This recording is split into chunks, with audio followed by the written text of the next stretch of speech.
So recently, I've been playing Link's Awakening again, and, well, I forgot how much fun this game was. It was my very first and possibly favorite handheld Zelda title.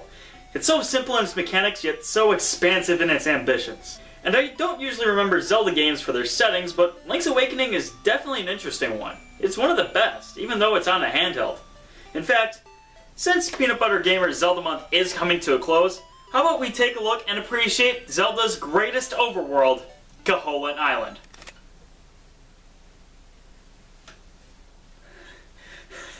Okay guys, I know I said something like really gutsy here, but can you just hold off a minute, put away the guns, and just hear me out for a second? Okay, let's go.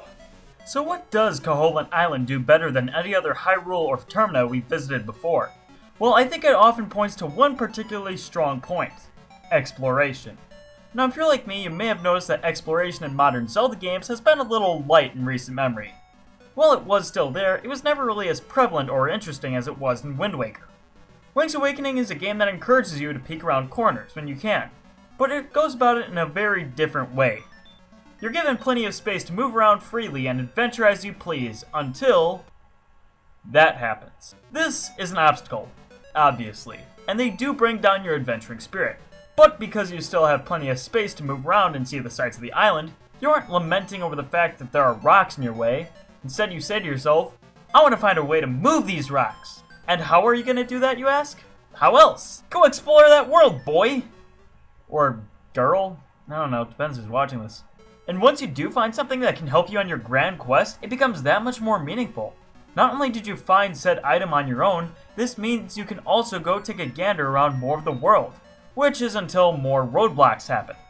Normally, having this many obstacles stopping your explorative sense in an adventure game would be a kiss of death. So how does Link's Awakening get away with it? Well, I believe it has something to do with a little notion that the player came up with in their head. You already figured out by talking to people and checking your surroundings, you found some tools that would help you investigate the island that you're on. You already pushed aside some spiky dudes, and now you have the capability of cutting down bushes. So if you just take some time and assess the situation, you know that there's going to be a way to jump this gap and collect that new heart piece, which gives you even more incentive to find a way to do so. The best thing about this is that it doesn't end there. Link's Awakening keeps doing this all the way up to the 8th dungeon. It's like the Kokiri Forest to Hyrule Field approach. But instead of happening once, Link's Awakening spoon-feeds you the world one bite at a time. And that's awesome! Because each time you enter a dungeon, you want to complete it as quickly as possible because it means that if you do, you can explore even more of this interesting world. By that system alone, this game already has some creative ways to get you to explore the world. But even so, looking at the 8-bit world for the Game Boy can be a little grating after a while, despite how interesting the world is itself. Sometimes you do need that little extra push to get you to find something more. And by golly, this game delivers on that too.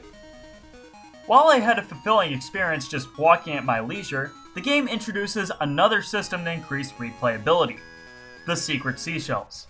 These seashells are located in various locations throughout the game, and can be traded for some prizes if you find enough of them.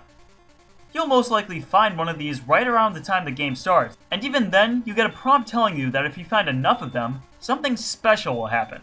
It entices you to try and find them because you say to yourself, good things! I like good things! That you do, Link. That you do.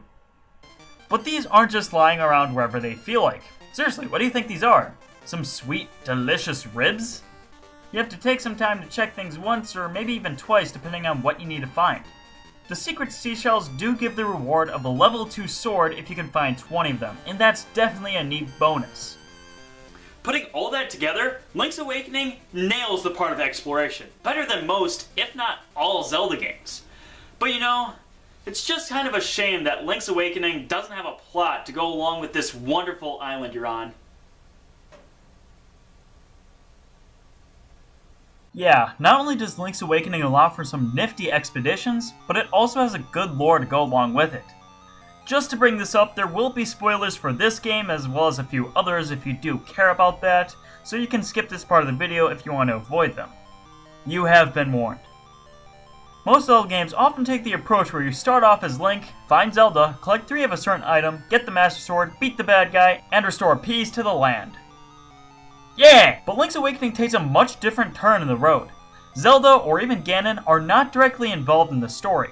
Instead, the plot revolves around the Windfish, who is in a deep slumber. While in this sleep, monsters and nightmarish creatures have been appearing and causing terror. An owl then explains to Link that he must find the 8 instruments of the sirens to crack the giant egg on the mountain and wake the Windfish. But not all is well in the island of Koholint. In the latter half of the game, you will go to a place called the Southern Face Shrine, where you will read a tablet that says, quote, "To the finder, the island of Koholint is but an illusion. Human, monster, sea, sky, a scene on the lid of a sleeper's eye. Awake the dreamer and Koholint will vanish, much like the bubble on a needle. Cast away. You should know the truth." End quote. That's right. The plot thickens. I mean, seriously, when has a Zelda game ever thickened the plot before? Oh. Even still, this isn't an average run-of-the-mill, the bad guy you thought was evil is actually not the true villain. Link's Awakening takes a different approach and makes you question the situation you're in. If you wake the Windfish, Koholint Island will disappear and erase all the memories of it. In essence, you could look at it as Link being the bad guy. And considering some of the stuff he does, that isn't surprising me. It is what I consider to be the most interesting Zelda plot twist, and it really drives the story home. Link's Awakening is an overall great game with many good things going for it. The island may not be quite as big as it seemed when I was a kid, but the game blends in the lore and the exploration of this gameplay with near perfection. And those are only 2 examples I gave. There are still many more things that the Game Boy Classic does with flying colors. That is why The Legend of Zelda: Link's Awakening is amazing.